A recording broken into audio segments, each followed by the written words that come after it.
Hi guys, I'm back. Hi.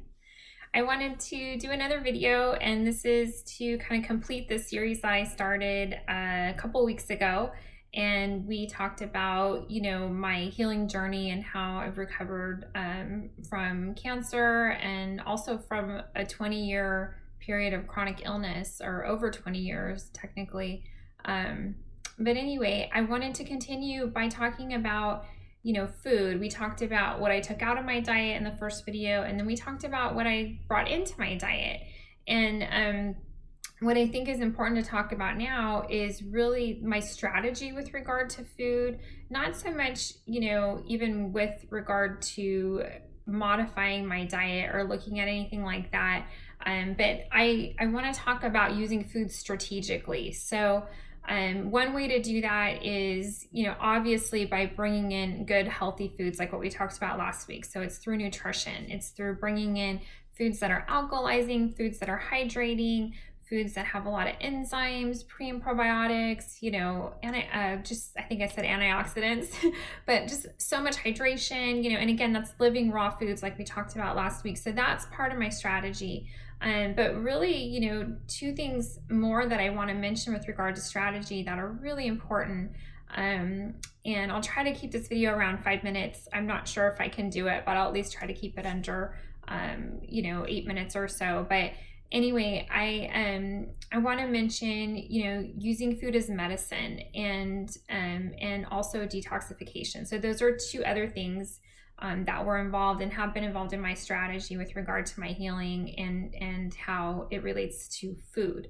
So there's lots more to talk about, and I'll do more videos as we go here and as I get hopefully more comfortable in front of the camera, because I'm still a little weird. I'm not sure where to look when I'm talking. But anyway, I want to talk about food as medicine.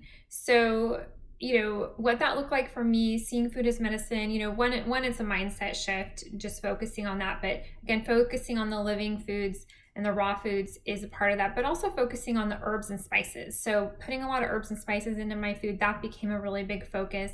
The more I can get in, the better. And so that's been helpful. But also using herbs as supplements.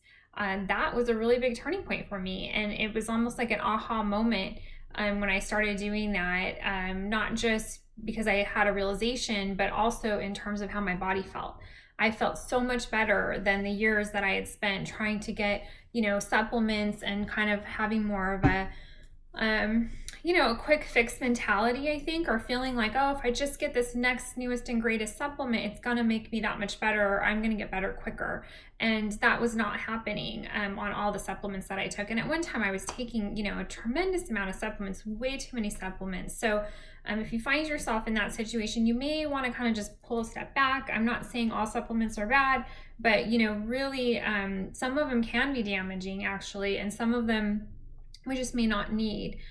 So it could be a waste of time and energy. So when I shifted from, isolated supplements to whole food supplements, and those can look like capsules, they can look like powders, or they can look like tinctures, which I really like, which is like a liquid form. That really made a huge difference for me and how I felt. I mean, I physically felt so much better when I did that. So I'm not, as big of a fan anymore of those other types of supplements. I'm really an advocate for the plant kingdom and for, the power of plant healing and plant medicine. So yeah, so anyway, that is a huge part of my strategy, and I just want to share that with you all. And some of you, probably don't feel comfortable just going out there and just picking random herbs, or just, eating, anything that you find in the ground. But it doesn't have to be, you don't have to go forage for herbs, you don't have to be an expert in herbology. You can still get a little guidance, and you can still incorporate some healing plants into your diet and some whole food supplements.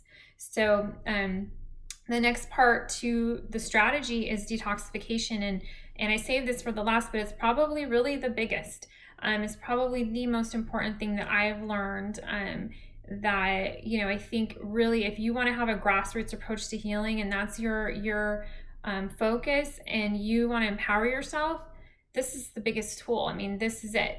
And detoxification, that word gets thrown around a lot out there. It's not always what we picture it to be, as far as what we've been told or what we're sold, as far as detox programs and things like that.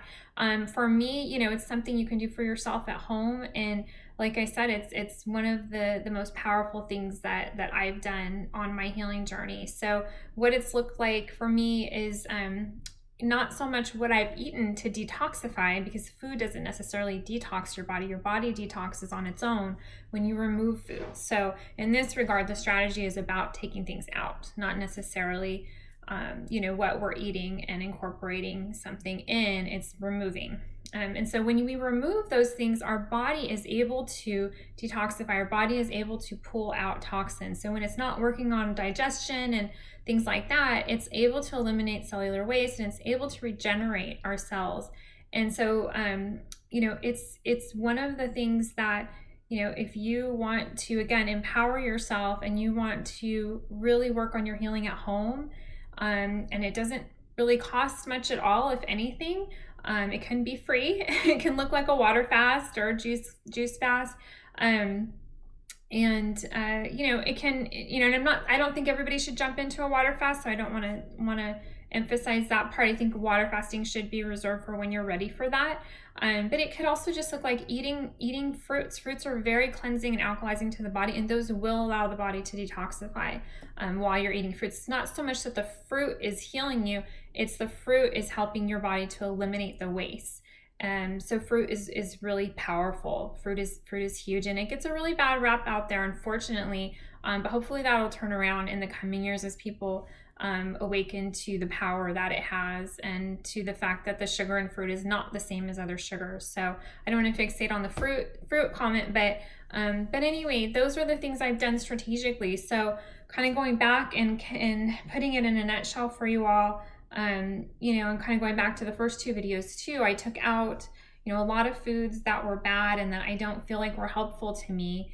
And then I brought in a lot of foods that I thought were good, and I focused on incorporating a lot of nutritional value into what I ate and what I was consuming. And then I saw food as medicine and used a lot of herbal supplements and whole foods.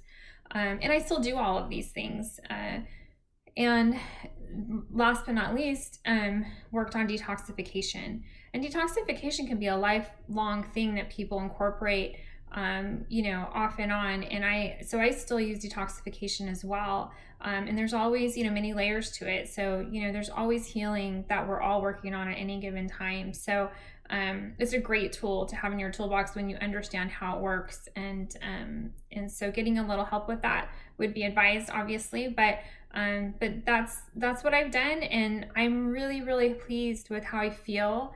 And I think, if you're out there and you're struggling, you should definitely, consider some of these things that I've been sharing, and feel free to give me a call and ask me questions. I'm here, and I'm happy to help you guys out. And I hope these videos are giving you some good inspiration, if nothing else. So, and if you're not interested in these, if you could at least pass them on, share them, that would be great. But I appreciate all of your likes and your comments. And if you have questions, please reach out. So I'm here, and I'm really wanting to empower you all to better health and to healing. So, all right, that's all for today. Bye, guys.